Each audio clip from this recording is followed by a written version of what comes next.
Hey, what's up? It's your boy Pedro here. Wanted to create a quick video for you guys to let you know why I've been traveling the past few weeks. A lot of people have hit me up, either texting me or DMing me or, just reaching out, expressing their concern. And first of all, I want to say thank you to those of you who are concerned and, who are calling and checking on me. I really appreciate that because I know there are some people out there in the world who don't really have people to check on them. So I am extremely thankful that you guys are checking on me, but I wanted to let you guys know, my frame of mind and what's going on and why I'm doing what I'm doing, so you guys can hopefully either have a peace of mind or have a different perspective. And I want to start out by talking about perspectives, because perspective is key in life. The way you view something is the way that you experience it, and everybody has a different perspective on different situations and scenarios. So, right now the federal government hasn't really issued any real structured protocol for us getting back to either quarantining or eradicating the virus or combating it. And then what the timeline is. Basically they're like, we suggest you stay at home. It's not ordered. And I know a lot of people don't like the word order, but in situations where there's a crisis, a pandemic, sometimes things need to be ordered in order for things to actually be executed. But there's nothing really being executed other than a bunch of suggestions, and the local officials all have different ideas of what should and shouldn't be done.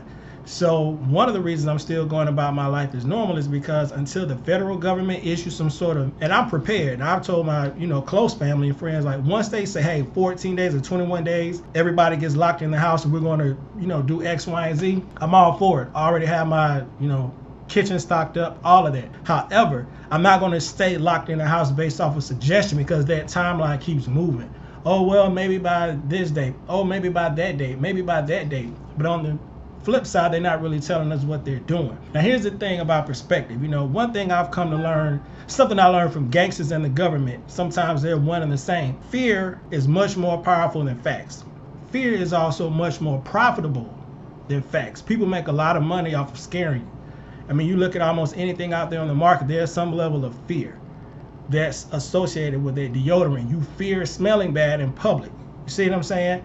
There are all these things that they sell and they play on that. So understanding that, when I look at the numbers, because again, fear and facts. So if you look at the numbers, first of all, I'm not foolish. I do understand that people are dying from coronavirus. I also know that people die from the flu.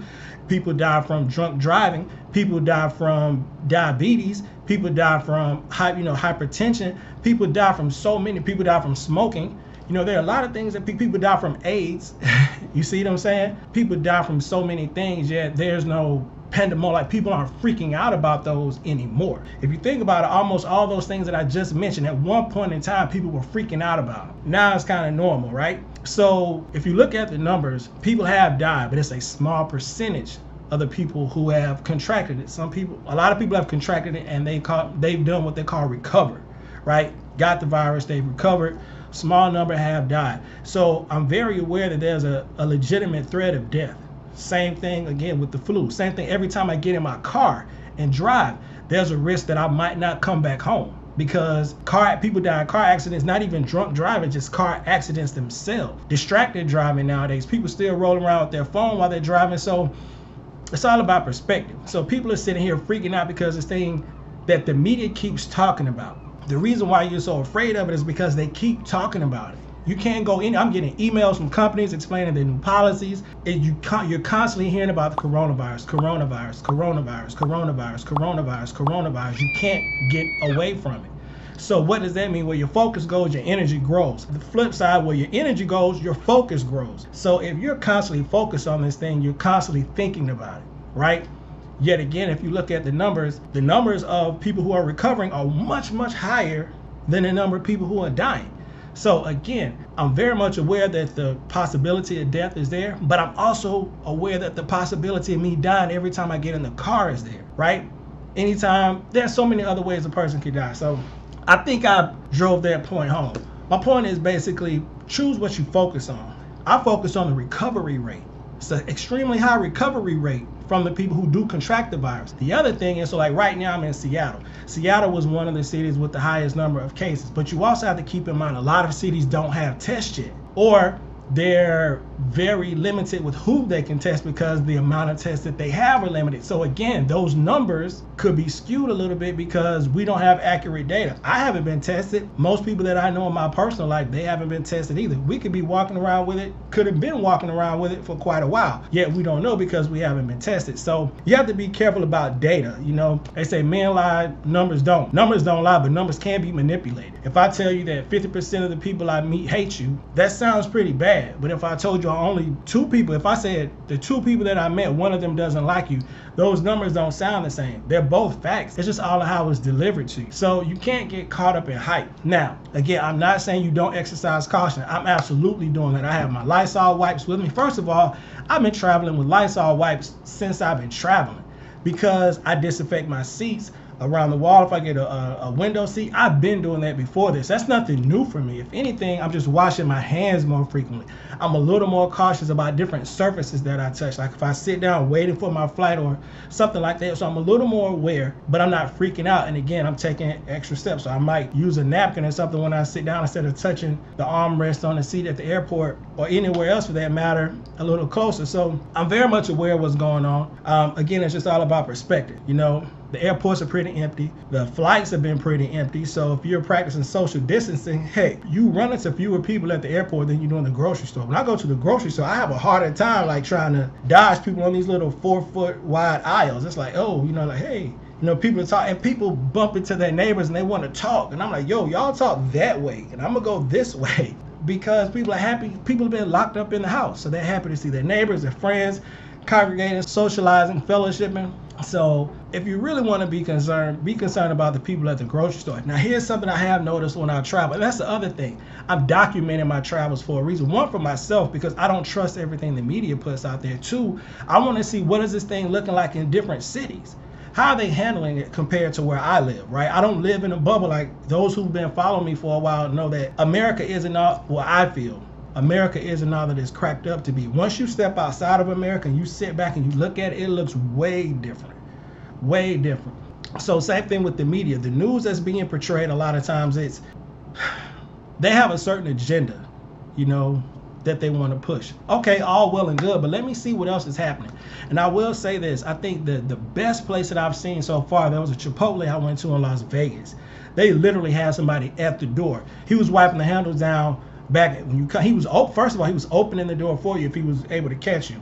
He was constantly wiping the door down. They had hand sanitizer when you walked in. They had little X's on the floor so you stand 6 feet away until you place your order. They had hand sanitizer at the register, so once you put your, you know, your keypad in, they were like really on top of it. When you came in, he opened the door. When you left, he opened the door. So it was like you really didn't even have to touch anything except the keypad if you were using, you know, your debit card. And again, they had hand sanitizer there as well, which hand sanitizer is antibacterial. It's not antivirus. I'm gonna let y'all think about that. Not to say don't use it, but just understand what, again, facts. So they were on point.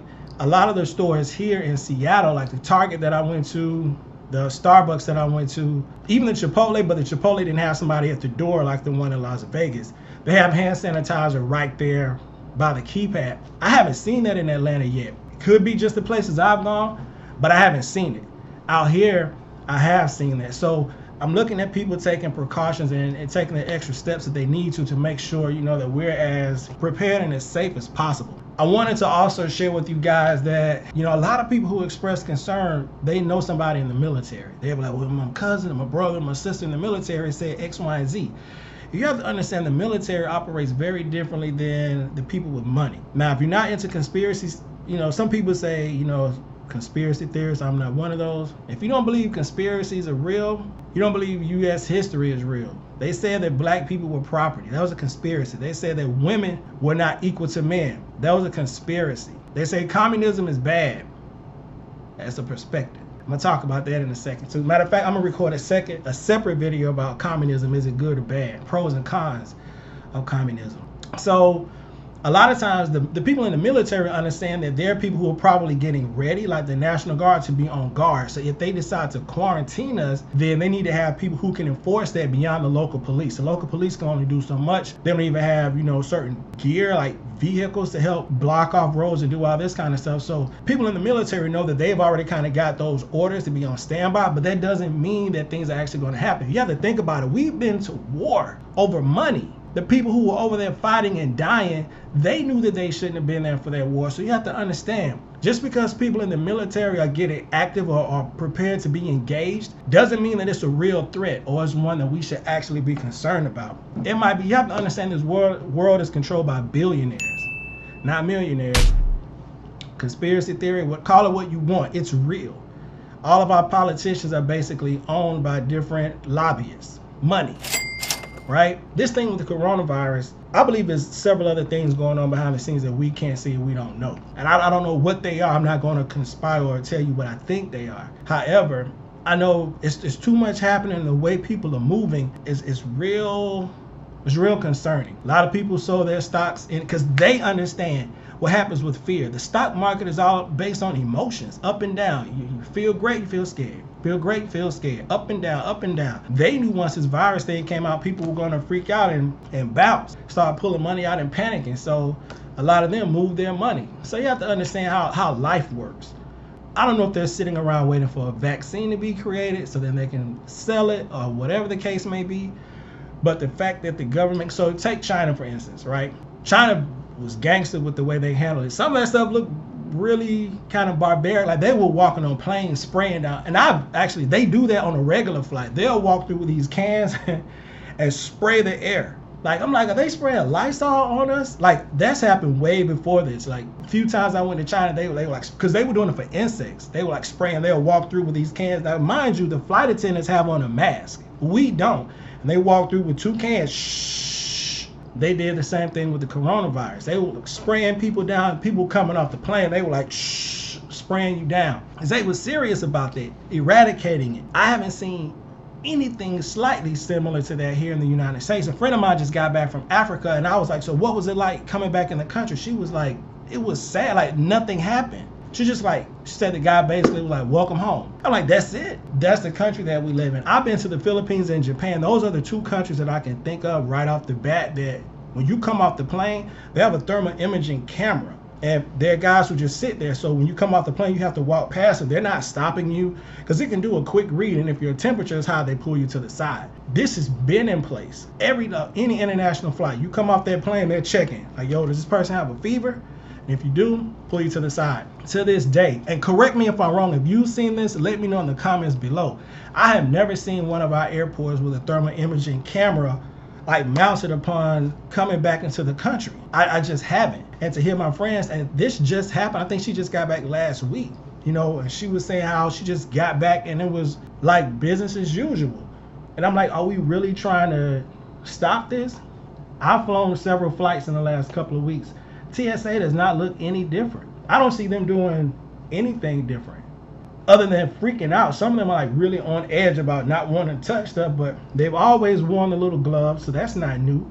And that's it. There are no other steps that they're taking to make sure travel is slightly different. So I don't know. So when you start seeing stuff like that, you start wondering, how concerned are they really about this thing? Why hasn't the government issued certain things for TSA to put in place? Why don't we have better screenings for people coming in and out of the country? When I see that these things are happening, it makes me less concerned. I'm like, they're not that concerned about this thing. And people can say it's the president, he's an idiot. He is, but I mean, it is what it is. He's also not the only person up there making decisions. He's also not the only person speaking. TSA is a separate agency. They can do what they want to do to a certain degree, but it's not happening. Our airlines are all private airlines, so they can do what they want to do to a certain degree. There are certain laws, but there are certain steps they can put into place that are company policies, because our 3 major carriers, the legacy carriers, Delta, United, and American, they're all privately owned. Matter of fact, every airline in America is privately owned.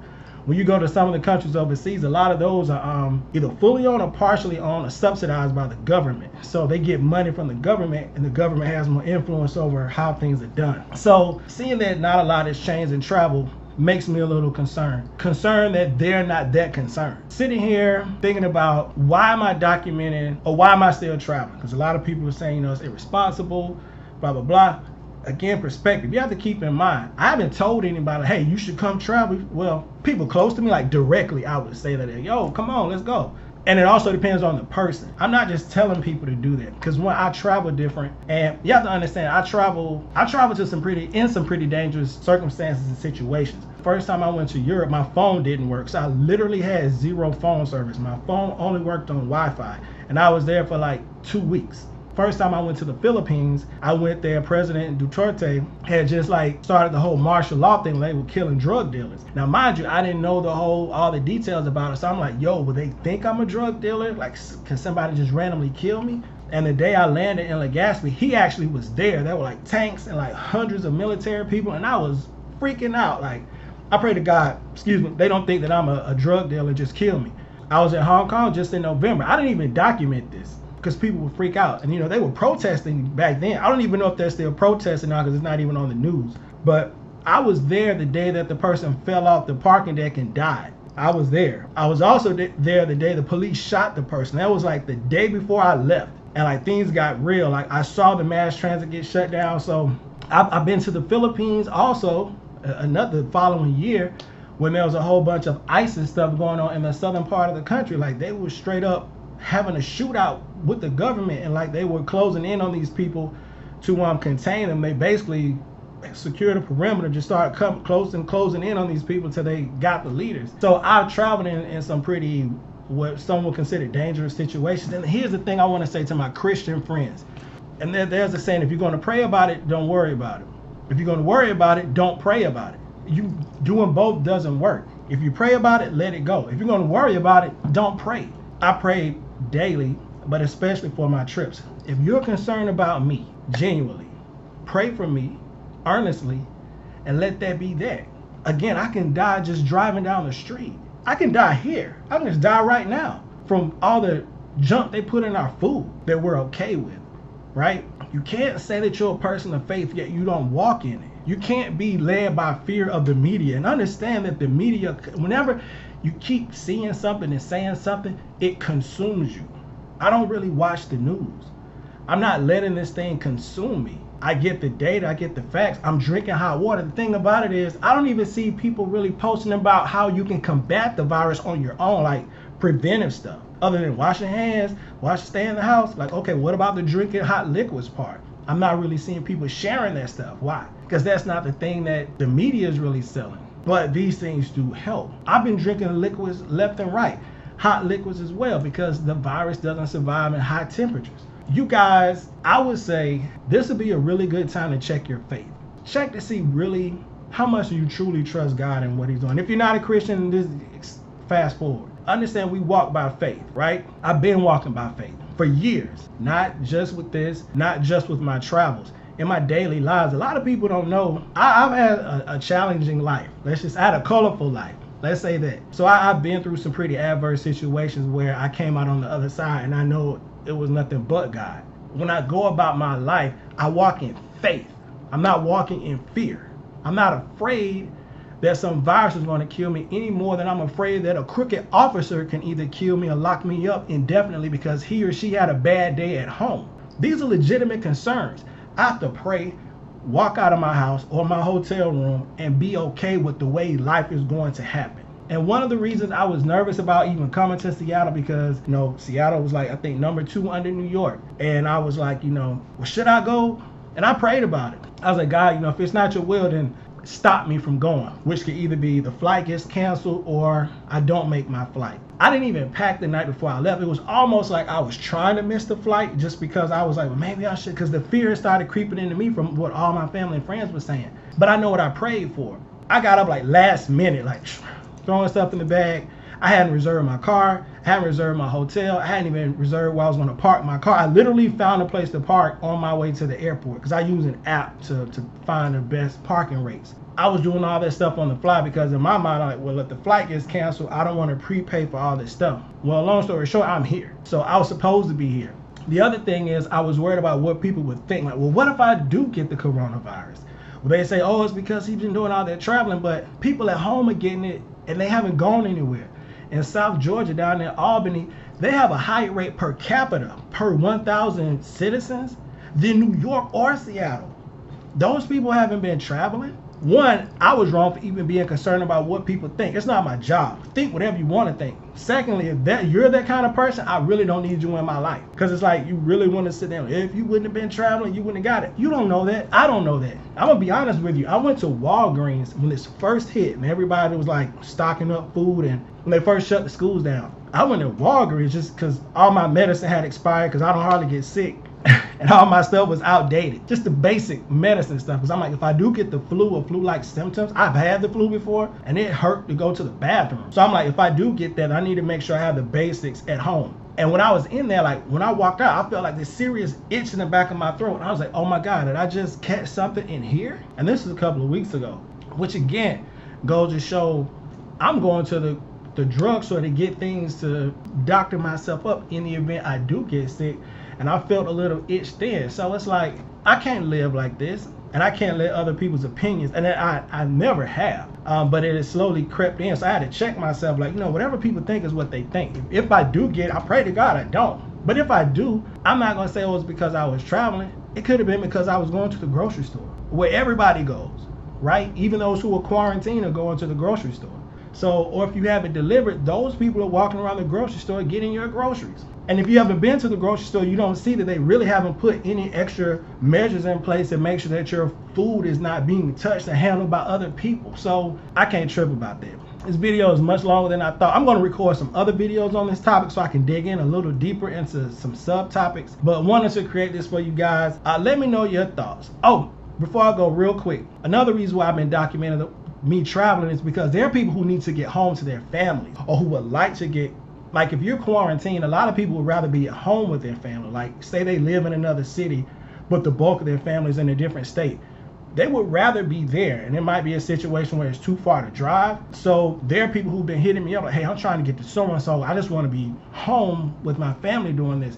And I'm showing them, they're seeing like, oh, it's actually okay to travel. I'm like, yeah, man, like it's the airports are empty, the planes are empty. So you can practice your social distancing very easily right now.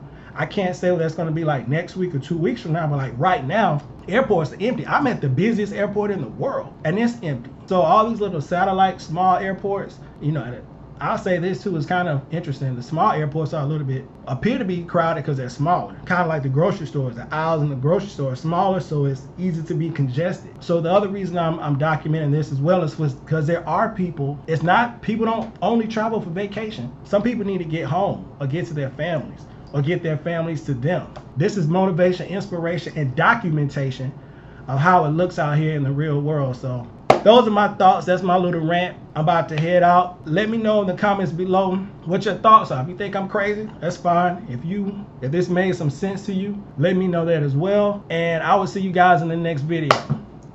Deuces.